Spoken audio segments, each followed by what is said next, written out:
Thrones, yeah, Game of Thrones, fucking Game of Thrones, fucking Game of Thrones, fucking Game of Thrones, fucking Game of Thrones, yeah, Game of Thrones, yeah, Game of Thrones, Game of Thrones, fucking Game. Welcome to Game of Thrones chat. I'm Dan and I'm unsullied. I have not read the books of George R. R. Martin's Song of Ice and Fire. I'm Thomas. I'm double sullied because I read the books twice. And we are here to discuss Season 5, Episode 8, Hardhome. Hard. Very hard. But let's start somewhere completely different.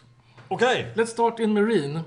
Marine! We have Dany and Missandei and Tyrion and Jorah.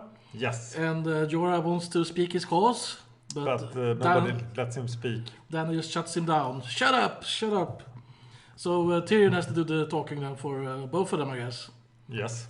And I guess he... I don't know if he has some kind of loyalty with Jorah. I mean, they did become some kind of traveling buddies after a while. Jorah saved his life. Yeah, he did abduct him on the other hand and hit him in the head, so... I don't know. It's mixed feelings, maybe. Yeah, exactly. So I don't know. He kind of wants to speak for Jorah, but I think he realizes that it's kind of a lost cause, I think. I think he is just being blatantly honest in this entire conversation. Yeah. I think. He's giving good advice. Yeah, he's giving honest, good advice. Yeah. Okay, so it makes sense then for Dany to consider him as her new advisor then. She obviously needs an advisor. So yes. Who is currently giving her advice? Missandei and Grey Worm. Yeah, well, Daario also. Yes, and Mr. Slave King Master. Histar. Yes. her fiancé. Yes, so who is giving her... I think Daario comes out on top in the advice league there, but... He seems to be the one giving the most advice. Missandei is like, oh no, I don't know what to say. And listen to your heart, Khaleesi. Barry's dead and Grey Worm, he was not trained to be an advisor anyway. So position for an advisor seems to be open. Yeah. And Tyrion is auditioning quite well for it. Mm-hmm. I loved Peter Dinklage's acting in this scene as usual. I think he is he maybe has the best lines as well because he comes out very much on top in this scene. I think Daenerys sounds like a... What do you call it? A sour teenager? She's like, why should I trust you? Oh. Yeah. Well, she's supposed to be a sour teenager still, or... Well, I don't know. What I noticed in this scene was also that Tyrion said a few years later. So apparently... So he said like, oh, she was married to a warlord, and a few years later we hear about her getting blah, blah, blah. Okay, so they're establishing now that it has been a few years. Yes. So that's more time than we thought had passed in the series. Although it's not being specified exactly.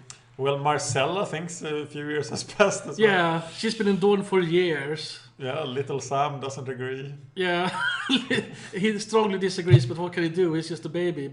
He's called Baby Sam in this episode. I think it might be the fact that time actually moves slower, closer to the north. So the farther you go north, the slower time goes. Oh, so winter is coming slower and slower the further you go north. Because time is moving. Or wait a minute. This became very, very complicated. Oops. Really, really fast. Let's go back to Marine. Okay. So then we have... I like this scene. Missandei is doing a great job of looking gorgeous in the background. Yes, good job. Better job than Jorah. I would think so. And he's banished again. Oh yeah, banished again. So what does he do? What can he do? Banished again. He goes back to the slavers. Like, I want to fight some more. Yeah, and I think he's very desperate at this point. He knows he has grayscale and... Desperate for attention. Yeah, desperate for attention. So this means that we will see the great arena in Marine. It has to. I'm now starting to think that he will fight Daario. Oh. In the season finale. Daario and Jorah in a pit fight. Yes. And will Dany then be able to pretend that so they are free? Okay, so Daario is free, and she thinks Jorah is free too. Then. Yeah, how can Dany not see that they're slavery? And why doesn't anybody tell her? Tyrion doesn't tell her. Yeah. Jorah can't speak. Yeah. Jorah isn't allowed to speak, but it doesn't make sense. Tyrion should perhaps tell her. Exactly. I mean, they do have a separate another scene where he's just hanging out. the two of them, and he has every opportunity to tell her stuff like that. But I guess he has other things he wants to discuss, and I don't know. No, she doesn't seem to have any formal strategy. She doesn't ask him anything about Westeros. Mm-hmm. But she had that great line that I realize now that everybody was waiting for. Or the breaking the wheels thing. Yeah, I think that was in the trailer for the whole season. That the spokes of the wheel turns round and round. I will break the wheel. Ah. Yeah. Well, I avoided the trailer. Yeah, good for you. But I think it's a good line, absolutely. And what she's implying that she is above the bickering between different Westerosi houses. Yes. That she's on a completely different level. But he has a very good point that she can't just rule by might alone. I mean, she tried to do that in Meereen and see what happens. Sure, she has dragons, so she has Unsullied, but she needs more than that. She needs both the people and the nobles. Do you think anybody would support her in Westeros? Someone, sure. There's always someone who figures they can benefit from it. But who at this point? If she showed up in Westeros right now, who would support her? All the opportunists. Yeah. Some of the people probably. There's probably some small folk who would support her just because, and some who would not just because. But I mean, it's really the nobles running the whole show. I mean, I think before this season she had a great chance with the small folk, but now they are stolen by the Faith Militant. Oh yeah, and that's the right. Sparrows. So you think then she would have to negotiate with the High Sparrow then, or something? Yeah, she doesn't seem to care much about the Seven. I haven't. No. The Targaryens are worshipping the Lord of Light, or no, they don't have really a religion. I think it's they go more for the magic and stuff like that. They had different back in old Valyria. They didn't really worship any gods. The slaves worshipped all the different. They worshipped the Seven and Roller and whatever, but the master class, so to say, they didn't bother with those religions. So they tolerated different religions because I think they figured it was all superstition. Oh, so they were magic atheists. Yeah, exactly, magic atheists. Although then when they came to Westeros, some of them did take up the Seven. Like Baelor. Yeah, like Baelor, for example, who was a Targaryen king, but also was very devout to the Seven. So I guess they adopted the Seven kind of as their house religion, although they didn't really be that worshipping. And if you think about it, the Mad King, he liked to burn people. And we know who likes to burn people. The Lord of Light approves. So maybe he was a Lord of Light worshipper. He was just a dragon worshipper, I think. Yeah, somebody wanted to burn people. Yeah, a wildfire worshipper. I liked it when Daenerys said that that line, while you're still able to speak form words or speak in full sentences. Exactly. I like the fact when he said the right kind of terrible. He's looking for the right kind of terrible there. Yeah, he got those really sour answers from Daenerys, and he just spun them around every time. Yeah. Very nice. Yes, two of the most interesting characters here, I think. Oh, one of them at least. I really like reading about both, or watching both Tyrion and Dany. For Tyrion, I like not only him, but also the situations that he's put into. Daenerys, not so much the person, but I'm really interested in the position that she puts in. I mean, she has to figure out what to do with Meereen and so on. Yeah, she has these incredible political problems. Yeah, exactly. And how do you manage all that stuff? And that's fascinating to me. It's no surprise that she accepts Tyrion as an advisor. Mm-hmm. And I'm surprised that she doesn't know Varys at all. So they are doing the Targaryen restoration plot without involving her. So they haven't communicated with her. I guess Varys has always been communicating to her through Illyrio then, Illyrio Mopatis. But he hasn't never mentioned him as an ally because Daenerys just think he's an enemy. Maybe he mentioned him to Viserys, her big brother, but figured that she was just a kid and Viserys was running the show anyway. So maybe he knew. So what was Varys' plan? And he would show up in Meereen with Tyrion and say, "Oh yeah, I'm your supporter. Oh, are you the guy that sent the assassins? Oh, how nice of you to show up." Oops. Maybe he has a signed letter from Illyrio. I don't know. That doesn't make much sense, does it? No, it makes zero sense. Yeah. It would have made sense if she knew. If she was in contact with him. If she knew about Varys, yeah. So, but he must have had a plan somehow. Something. Because she seems to be getting intelligence from Westeros, and I thought Varys was responsible for that. She seems to know about things in Westeros. Well, there's It was just third-hand news and whatever Jorah remembers. Well, there's those random ravens flying back and forth, giving just enough information The Twitter ravens. The Twitter ravens, yeah. Just enough information to keep the plot hanging loosely together. Yeah. I think it will be a great match with Dany and Tyrion. Definitely. Yeah, let's move on to... I want to say Tyrion ride on Drogon. On Drogon? Okay. Yes. Okay, let's move on to King's Landing. To King's Landing. Where we have another queen who needs counsel, or she needed counsel before, and now she can't really use the counsel because she's kept in a dungeon somewhere.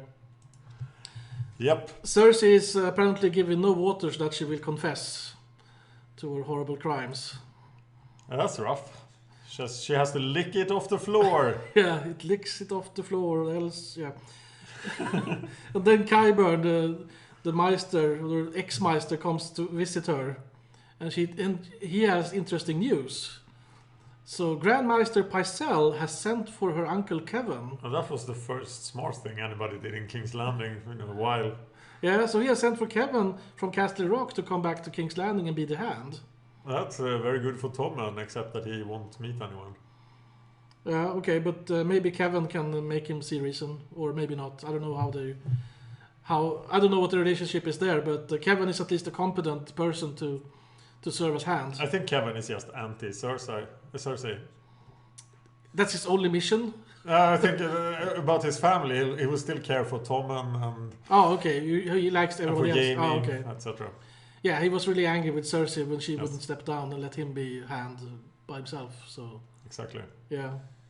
And she asks Qyburn, is there any word from Jaime? So have they sent word then from Jaime to come rescue her?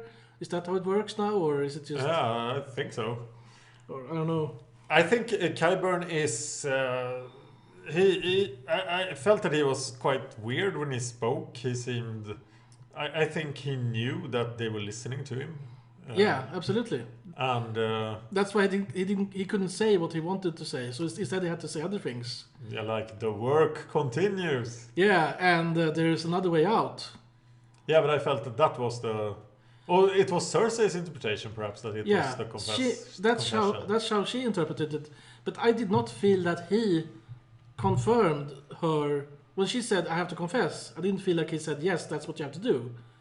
He didn't really say anything. That's true. So maybe... Send in the monster! So Mountain Stein's monster can be... Yeah, that might be a plan. We want to see that. Yeah. Show us the slaughter. I'm surprised that Qyburn is still not imprisoned. who likes him now? Pycelle should have been able to get rid of him. Yeah. Pycelle should send some informer to say something about Qyburn and whatever. Yeah, perhaps he's afraid that Qyburn will say something about Pycelle in that case. Everybody has something to hide in that place. So probably. It's like a mutual destruction agreement. And Tommen is a 9-year-old once again and hides in his room. He acts like he's 8 or 9 years old. Yes. Like in the books. Yeah, he does. For all he does in the TV series, he might as well. I thought we would really see Tommen do something. Mm-hmm. But it was Pycelle that did something. Yeah, Pycelle took charge. So how do you feel about Cersei? Do you feel she's getting what she deserves? I think that she has done some stupid decisions, and that's what got her there. Yes, of course. But emotionally, do you like... Oh, if I hate her, yeah. Do you revel in the scene that, suffer Cersei, or... Oh, I don't know, not really. I think that this is too easy for her. But I only feel sorry for her. I want her to be free. Oh, you want to... I don't know really why. You're rooting for her? Yes. Okay. So for me, Cersei's season is working. She has now turned from just like Jaime did earlier. So now from the most hated to the most loved, or something. No, she's pretty far from the most loved. But at least I want her to be free. Oh, okay. So it's working on you. Yes. Not yet, but maybe later. Let's move to Bravos. Yeah, this plot goes on here, being a story in itself, a movie in itself. Yeah. And I think it's the best in the season. Oh, with Lana the Orphan, she's now called. Yes, Lana the Orphan selling her clam in the harbor. In the Ragman Harbor. And we have this crooked insurance salesman. Yes. Who apparently does not keep up on his promises. Okay, can you explain the deal that he offers and what happened there when he refused the money? I think what it was that some captain shows up with maps showing where he will travel, and he wants to be insured, like a life insurance. Yes. And the insurance salesman figures, no, this is a suicide mission. You will die. I will not insure you. And then the other guy's like, no, I don't want to go on this mission without being insured, because then my family will not have any money when I die. That was exactly how I interpreted it. Yes. Yeah. Okay. I think that was it. So, why did you ask me then? How? I thought it was confusing, and I wasn't sure I had it right. Yeah. It was not clear the first time I saw it, but then I re-saw it, and I was like, okay, so that's how it works. Did you feel that Jacana Carr knew that she would see this, or were there other things to see? And he would just pick up on the first thing? How many times did she go to the harbor? Did she just go because once, she had that customer that she always ran into. Yeah. But how did that happen? Well, she was telling him that she's been running into this customer all the time. Yeah. And then it's like, okay, but now I want you to go to Ragman's Harbor instead of going... So had she actually done that before? Or? Yeah, so she's been selling clams for a while now. Okay. So she has like some returning customers. Yeah. But she's been going someplace, and then Jackin is like, I don't want you to go there. I want you to go to Ragman's Harbor and see if maybe you can get a look at something I want you to see. Yes. And maybe she saw what he wanted her to see, and maybe she saw something else. But it appears that he had something in store for that guy. Yes. Because he's been considering doing some pro bono work. So one thought about the harbor in Bravos. Mm-hmm. Because around the time when Jorah and Tyrion set out in that little boat traveling all the way from Volantis to Marine, Meryn Trant and Mace Tyrell set out in a big luxury ship going to Bravos, which is a much shorter route. Yes, with a much bigger ship. Yes, so shouldn't they be in Bravos now? Are they in Bravos? They should be in Bravos. Maybe they have been like negotiating with the Iron Bank for 3 years or something. For years and years. Because I immediately thought, oh, the harbor. Yeah, she's gonna run into Meryn Trant. Mm-hmm. And he's on the list. If he steps off the ship now, I don't know. It's just so wrong. Then timing is totally messed up. Yeah, exactly. It's totally messed up. I would not be surprised to see Meryn Trant step off the ship in the next episode, and then Arya has a problem because she will then want to use the poison on him. Yeah. Then at least we get some kind of drama there. Yeah, but we will have a very strange timeline. Yes, very strange. So, well... I'm loving this. This could have been a movie in itself. The whole Arya... The assassination. Assassin training. Yeah. And now we also see the sort of deeper religious purpose of the Faceless Men. They kill anybody.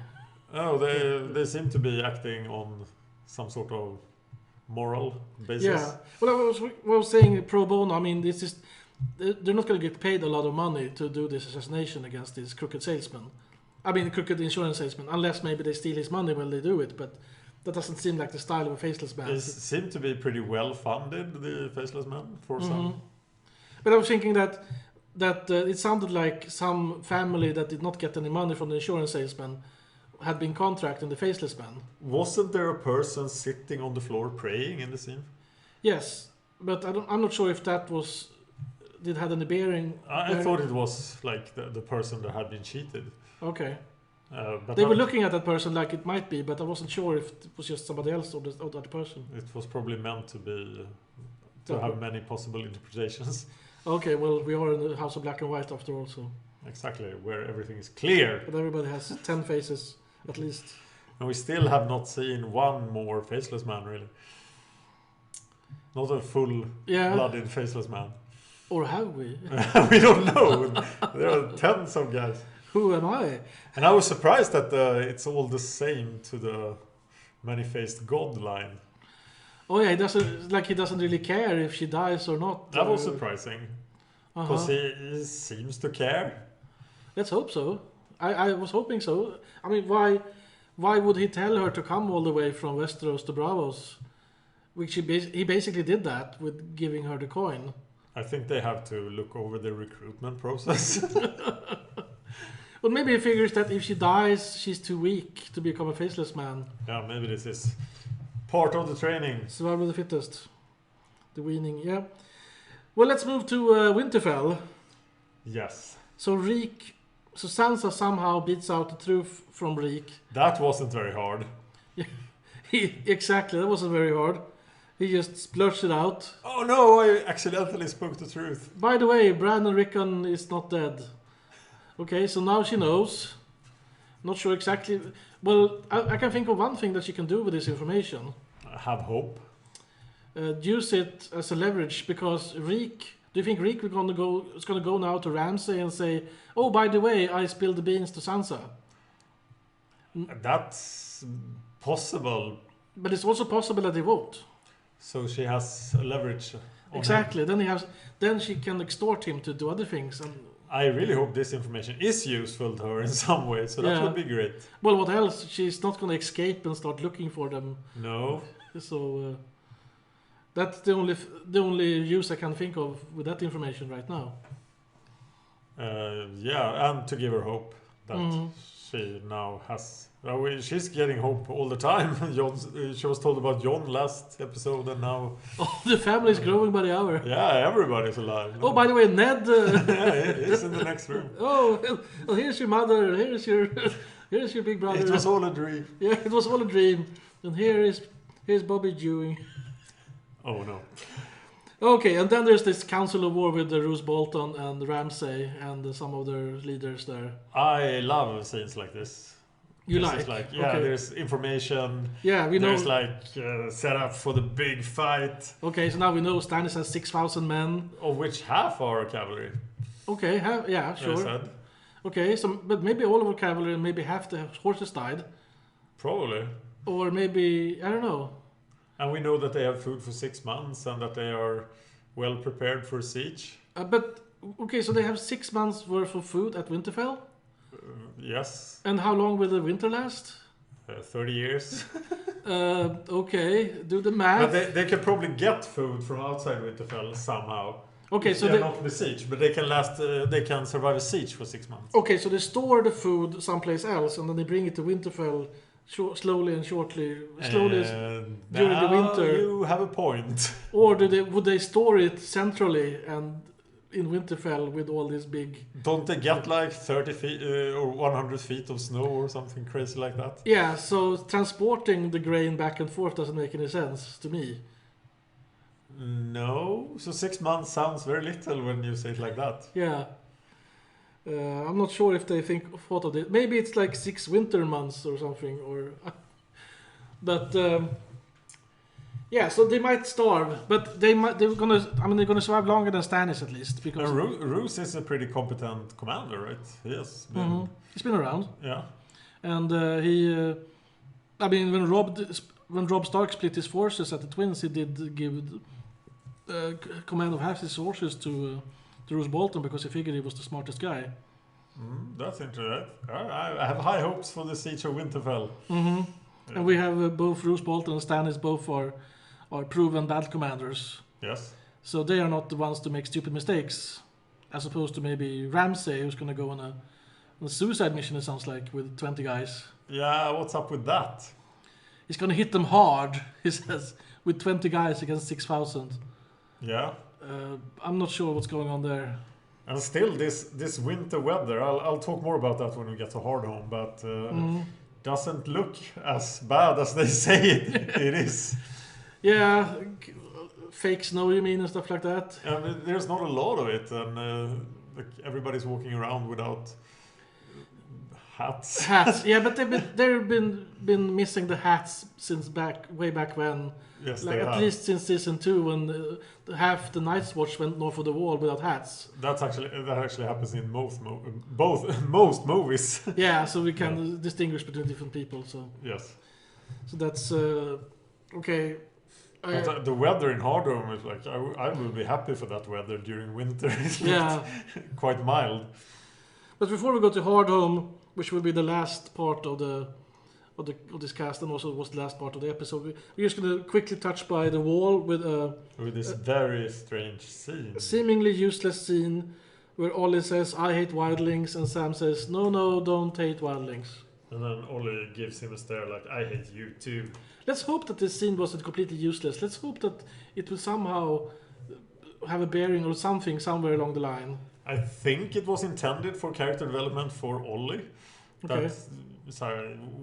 Shouldn't know if he dislikes Jon or not. But he's been saying before that he hates wildlings. Yeah, but what does he think about Jon Snow? And he seems to not like Jon very much this season, I think. Well, he respects him, but maybe he hates him and respects him at the same time. He hates his decisions. Okay, sure. Well, let's move on. Let's move on to Hardhome. Yes, the main piece of the episode. Yeah, it's like half the episode and the coolest stuff of the episode. I think most people agree. That's hard to argue against. Yeah, definitely where most of the money was spent. Absolutely. Perhaps for this season. Let's hope that there's even bigger stuff in the future. I would like that. But this was a nice big battle scene. But before we have that, we have Jon and Tormund and some of the others going ashore at Hardhome. And they're met by Lord of Bones or Rattleshirt. Some people call him Rattleshirt, but he doesn't like that, so call him Lord of Bones if you want to be on his nice side. Yeah, and he was like we only knew 3 of the wildling leaders back in season 2. Yeah, and he was around at that time, so this makes me wonder. These are wildlings who were at the wall. Yeah. And fled when Stannis showed up, or apparently so. How did he manage to escape? Stannis engulfed them with cavalry, and it looked like. Yeah, good question. I have a lot of questions about this scene, and that's my first one. Well, again, I mean, in the books, it's like 1,500 cavalry against 20,000 wildlings, and so the cavalry is going to be able to break up the wildlings. But they're not going to be able to kill all of them. They can't run them up, so there's a chance of escaping. So they're going to run into the woods, and lots of them is going to escape. In the TV series, it seems like Stannis has a lot more. Man, they mentioned he had 6,000 now. Yes. I'm not sure how many people he had at the wall, though. But you think like people like the Thenn leader we meet in this episode and the Lord of Bones, would they run? Yeah. It seems like a project without... to run all the way to Hardhome seems like a really bad decision. So well, it's like it's the big, as stupid as it's the biggest settlement in all of the beyond the wall. So they were thinking, okay, we're not getting over this wall. We better hide and try to save ourselves behind this small wooden palisade of Hardhome. Yeah, because it's the greatest fortification they have. Oh, yeah. Yeah, one palisade is better than no palisade, I guess. It's not a great wall exactly, but... I think Tormund's... I think he has come around nicely, and I think it's believable that he is now on Jon Snow's side. He has been convinced by Jon Snow. Yes. But he can't take this kind of crap from Lord of Bones. Yeah, it only goes too far. Then you can only speak for so much with him, and... So then he beats him up. Did he kill Rattleshirt? Did he die there? Or I think he died.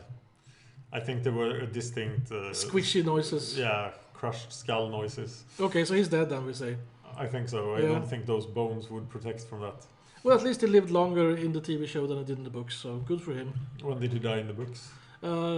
Maybe 5 or 6 episodes ago or something. Okay, but not during the siege? No, after the siege, but... not that long after the siege. Okay. So good for him. He got to live a little longer. Yeah. He lived longer and had a better death. Go Lord of Bones. And then we have the Council of the Elders. And here we have the bag of dragon glass. Yeah, and here we see that the entire bag of dragon glass is here. So no dragon glass was left at the wall. With the watchers. Yep. So that's a pretty bad decision. Well, they can always bring the dragon glass back to the wall. But they could have left or maybe not. Or 3 shards at the wall. No, well, Sam had his own shard and he gave that to John. That's it. Yeah, we only saw that, so I figured that the bag was still with Sam, but it was not. Apparently John had the bag. Yeah. For some reason, but he didn't get the bag. Well, he wanted to have some trinkets for the wildlings. And then they just dropped the bag. Yeah.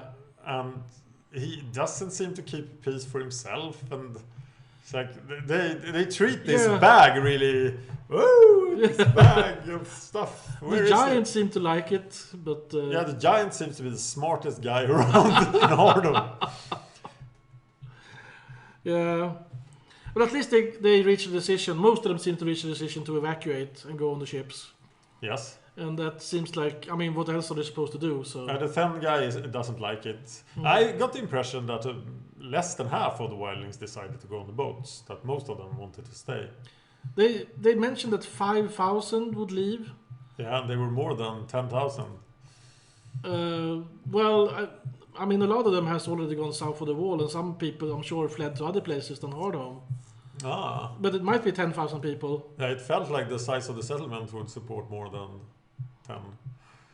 Maybe. Well, a lot of the people there were staying outside of the settlement, actually. Outside of the palisades. So.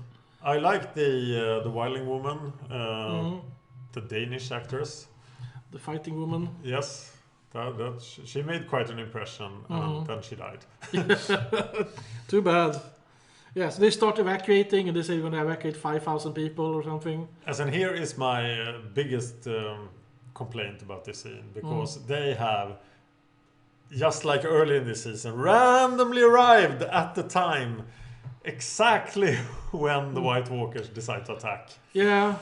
Well, let's say that the White Walkers were biding their time. It's like, oh, as long as they don't go anywhere, we don't have to attack. The White Walkers seems to be biding their time a whole lot, so that makes sense. But they've been biding their time since season 1, episode 1.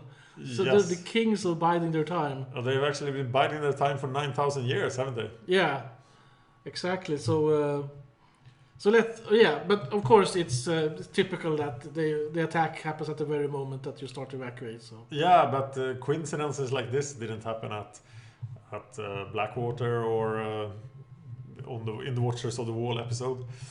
Yeah, you have a point there. I like to. This is TV, not the books.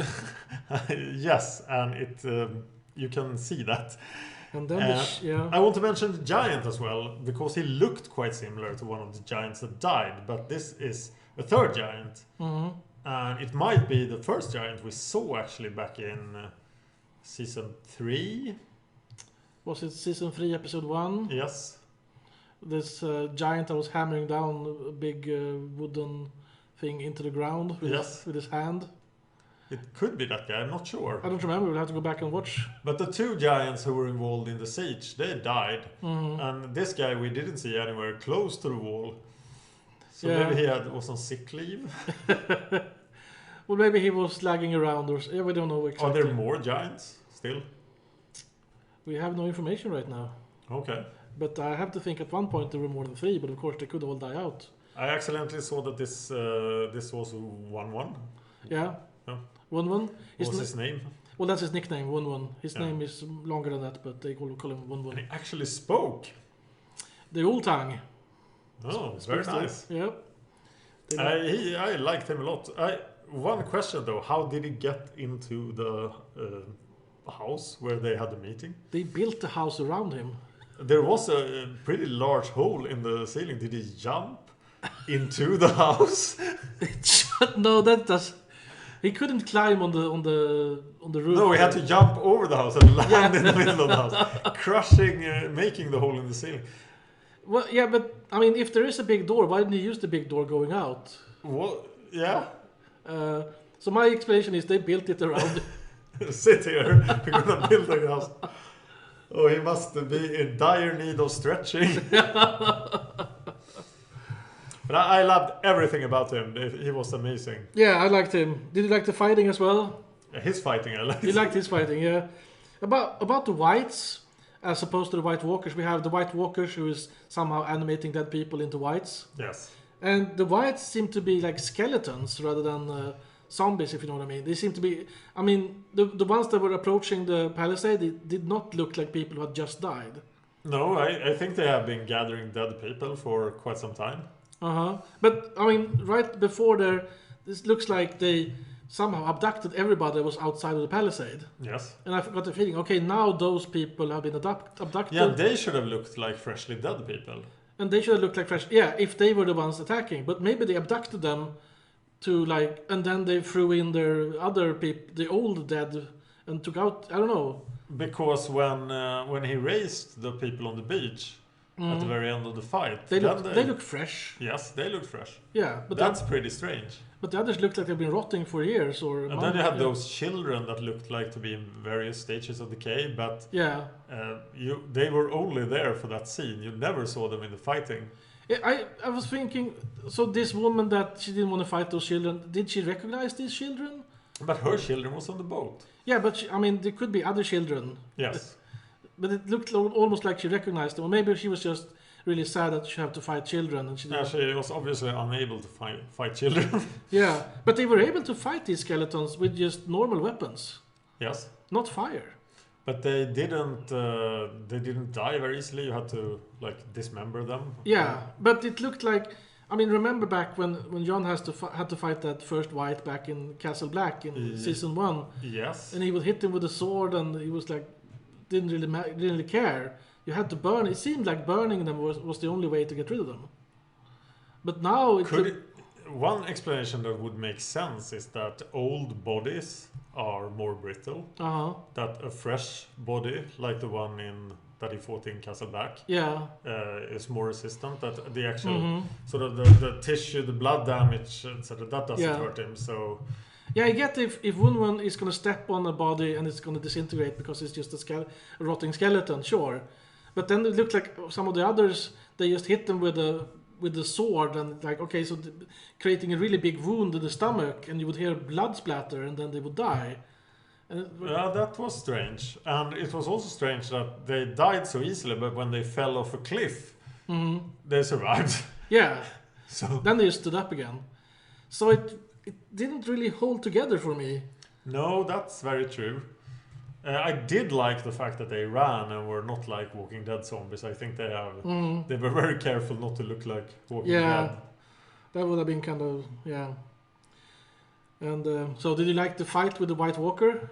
Yeah, it's hard not to like the White Walkers. Yeah. Was this the White Walker that took Craster's last son? They all look the same to me, but this guy had lots of hair. I suppose. We had the guy that Sam killed. He was the guy at the end of season 2. So he was very specific. Okay, I thought that was the guy who got Craster's child, but maybe I'm mistaken. Maybe this was the guy who got Craster's child. But I thought it was. I don't remember. So he gave over Craster's child to the Night's King, the leader. Yeah, I think so. And then he got killed by Sam. Yeah, I think this. But I recognize this. You White did? Walker. It kind of looked like the guy that Sam killed, more so than the Night's King. Yeah. But I think this one is new, actually. All right. But I'm not sure. And I understand from what I heard from others that this is the most info we have gotten on the White Walkers ever. Absolutely. We don't... Do we see the Night's King in the... No. It's much more information that we ever get in the books so far. Oh. So we're way ahead there. Yeah, and the most interesting thing for me, when we see Jon Snow fighting the White Walker, it seems like he says, he thinks that he really needs Dragonglass, and he loses his sword and he fights with some other sword, and doesn't really work out for him. I actually thought when the thing shattered, if it was a sword, that it was his Valyrian steel sword. No, he lost that sword early in the fight. I realized that later, but. And then he parries with a sword, like yes, the Valyrian steel actually does something other than look pretty and cost $1 million. And then he hits him with it, and he disintegrates. That's pretty cool. And I'm like, yes, I've been wondering for 10 years. What happens when you hit the White Walker with a Valyrian dragon, with a Valyrian steel sword? Now you know. And now I know. So go Valyrian Steel. Exactly. So Valyrian steel also is some books, some texts, it's described as dragon steel. In the books, Sam and John is like speculating, oh, if that's dragon steel, that's dragon glass. Maybe both works against White Walkers. But they don't know. But now they know that. So now we know. The sad thing is that they... Well, now they lost the bag, of course, but earlier they had more dragon glass than there are Valyrian steel swords. Yeah. But they have to gather in all the Valyrian steel swords from all over Westeros to fight the White Walkers. And there are 4 right now, right? In the TV series... There's Jon's sword. There's Jon's sword, and then there's... Brienne has one, Oathkeeper. And then Widow's Wail that was given to Joffrey. We don't know what happened with that. Tommen probably has it somewhere. Sam's dad has a Valyrian steel sword. That is not from the show, right? No, that's probably from the TV series. Okay, so maybe he doesn't, or maybe we don't know. But I think he has one in the books anyway. Yeah. I can't be sure, but I think so. And in the books, there's other people also mentioned, but it's kind of. I mean, the Lannisters didn't have a. Yeah, they dropped they lost their sword in the sea a long time ago, so they didn't have one for a long time. That shows you how rare it is if they couldn't buy one. That's true. But there's also the dagger that the assassin used to try to kill Bran back in season 1. Yeah, that was... where is that dagger now? Maybe Littlefinger got it? Or... Did he? Well, they showed it to Littlefinger. Yes. And he said, like, oh, I remember this dagger. I lost it to Tyrion on the bet. Ah. But then maybe Caitlyn kept it. So somewhere there are 3 swords and a dagger. Good luck! That we know of. And you lost all the dragon glass. Great job! Wun has a piece of... One has a piece of dragon glass still. He don't need no sting. Well, maybe he does. I don't know. I don't know what happened in the fight between him and the White Walker. But if you give him dragon glass, he's not gonna worsen his odds anyway. No, go 1-1. Yes, win, 1-1. 1-1. Wun. I think I read somewhere he was named after someone on George R. Martin's favorite sports team, who had number 11. 1-1. Yeah, so 1-1. that's why. Okay. Did you need fire? Could you use fire against White Walkers? No, I don't think so. I think it's fire against the Whites, dragon glass against White Walkers, and then just steel against the Wildlings. Okay. That's. I think we discussed this earlier that the Night's Watch archers need 3 kinds of arrows. Dragon glass, fire, and steel. Or I guess dragon glass and fire could work against the Wildlings as well. So it would be very interesting to know if fire works against White Walkers. But they're so cold. Yeah. But, for example, Dragon Fire! But why don't you try next time you have a dragon and a White Walker? I will. The retreat and the distance to the harbors, I felt very confused. Like, there's no chance they can get on a boat. There's just a boat for them when they show up. Oh, yeah, one boat left. And nobody else ran for that boat. Everybody else just stayed around there. And yeah, that felt really... very convenient. Very convenient. And how the hell is Wun gonna get back? Maybe he can swim. Should he, freeze to death? He's a giant. Water is only 0 degrees, so it's really hot. A lot of people jumped into the sea there, but I don't know if they got into boats, maybe they survived, I guess. Maybe. But I was worried for him that it's a long way to swim. Well, maybe he can just wade it. Maybe it's really shallow. All the way to the wall. Yeah. That would be a security problem for the wall. Well, I was thinking that maybe he could just swim to the ships. Yeah, and then what? Because it would be a problem for him to get on one of those ships. How much do you think he weighs? I think just the maneuver. It looks like he weighs a ton? No, he was huge. 2 tons? I think he weighs like an adult elephant, 6 tons? 5-6 tons. Okay, well, I didn't think he weighed that much. Okay, so maybe he can just climb over the... Yeah, I mean, I don't know exactly how much, but... I think his size varied a bit during the... I didn't notice fight. that. But I think when he waded into the sea, he looked enormous. Yeah, and those guys, those whites trying to hang on to him looked tiny compared to him, of course. Yes. So, but I think that he's small enough to get on a ship, a big ship. Okay. But I'm not going to promise that. I wouldn't want to be on that ship when he tries to get on. Everybody else has to get to the other side. Yes. To counterway. Okay. Okay, so White Walkers were cool. The Giant was cool. I wanted to be Jon Snow when he sat there in the rowing boat, like 30 meters from the Night's King, and like, hey, by the way, what do you want? What? Can we talk about this? Yeah, Hey, you and me, single combat. They rode in panic and they were like 30 meters from. They felt that they didn't get anywhere. Yeah. Like, were they really that close when they panned out and showed the whole? Yeah, it looked like maybe it was the tide was coming in or something. I don't know. Maybe it was the waves from one. I mean, you can't ever count on being that. I was just thinking you can't ever count on being that close to the Night's King again. No. Without him killing you, so. It's a perfect chance for negotiation. Exactly. He didn't look like he wanted to negotiate. No, you're right. Well, it's a good thing they don't swim, I guess. It didn't look like they wanted to swim anyway. Yeah, they were very the old zombie thing that no, they can't get across water. Yeah, very convenient. Very convenient. They should be able to freeze the. I was actually worried that when he started doing his magic that he was like summoning a storm or. Yeah, then it's like, oh, he's just reanimating. Oh, that's cool. Or maybe like freezing the water or something. They can walk on it. Oops. Yeah, I was afraid too. So exactly like you, I felt okay. He's just reanimating. We've seen that trick before. Exactly. So maybe he only has one trick. Well, he has a couple of tricks, but... So, I know this doesn't matter at all in the show for travel times and such, but how far is Hardhome from the wall? I don't remember exactly. It's not... I mean, it's not that far from the wall, but... and I'm sure the way to the wall goes through Crestor's Keep. Everything goes through Crestor's Yes. Keep. Yeah, I'm not going to tell... I don't remember how far it is. It's not that far, so... But it's certainly quicker to go by ship than to go by horseback. It still seems like the wall will be able to hold them quite well.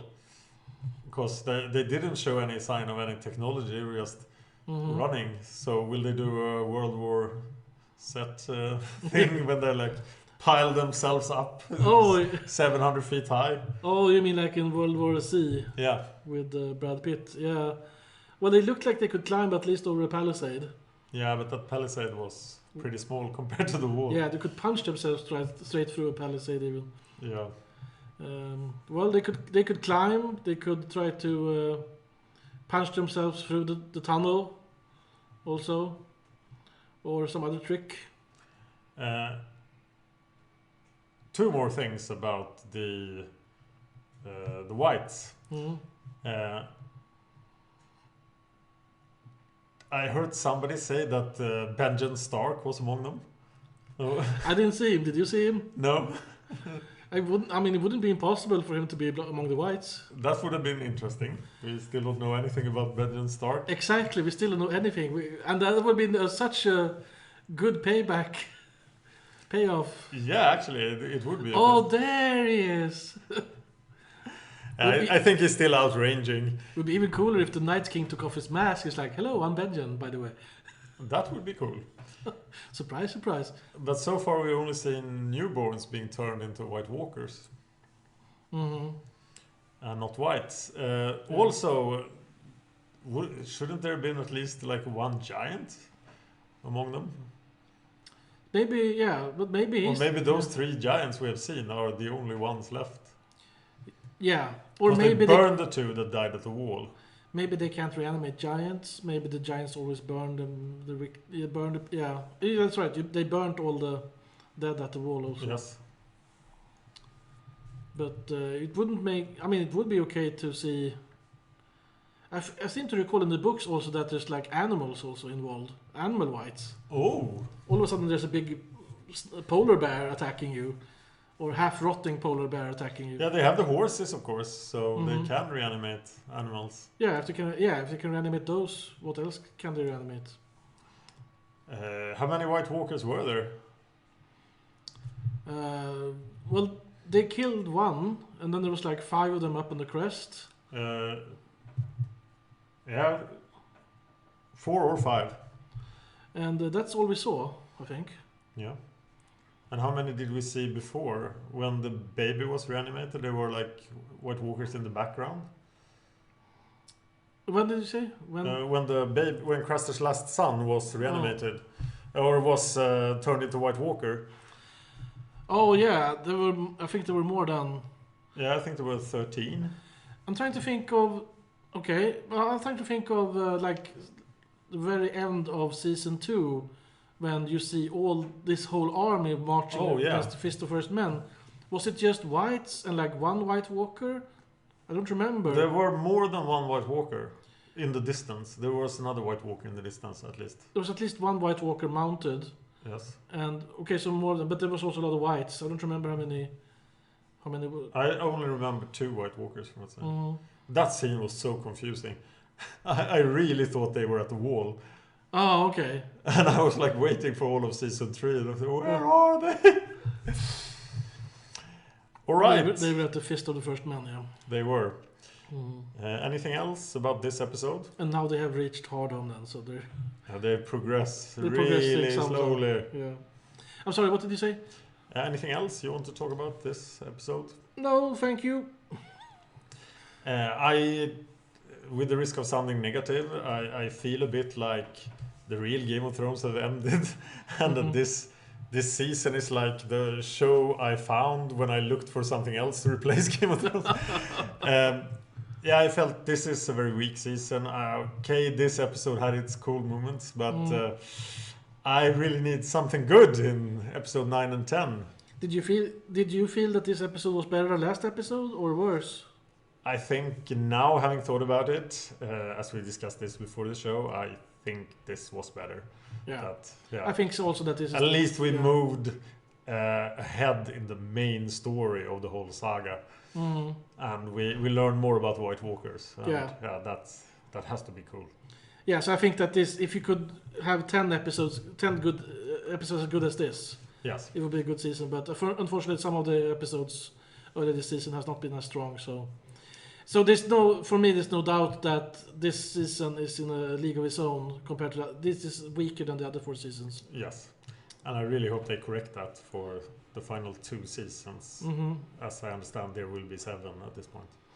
Yes, and let's hope there's 7, and let's hope that there's an end, some kind of ending at least. I think that we will get an ending. Yeah, I think so too. And I also do not think it will be the same ending as in the books. That's highly likely. Yep. All right. Right, you can find us on Hard Nerd Cafe on YouTube. You can find us on iTunes as Game of Thrones Chat. You can find us on Facebook as Game of Thrones Chat. And we'll be back for the final 2 episodes, one at a time. Thank you for listening. Thank you. Game of Thrones, fucking Game of Thrones, fucking Game of Thrones, yeah. Ja, det är det jag tänker på hela tiden. Men jag kände lite såhär uttråkad. Game of Thrones, Game of Thrones, yeah. Yes! Där han träffen med Vanilla Stil. Jag kan göra fel, jag kanske har missuppfattat, men så har jag uppfattat det. De har bara spekulerat i om det här är Stil. Ja, det är väl det. Ja.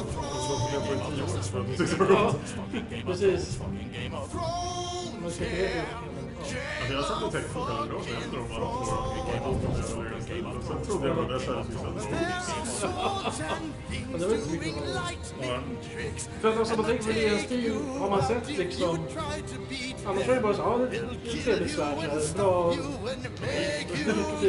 Det har inte varit någon sån här kraftgrej liksom, outwin med någon stil eller någonting om man vill göra stil.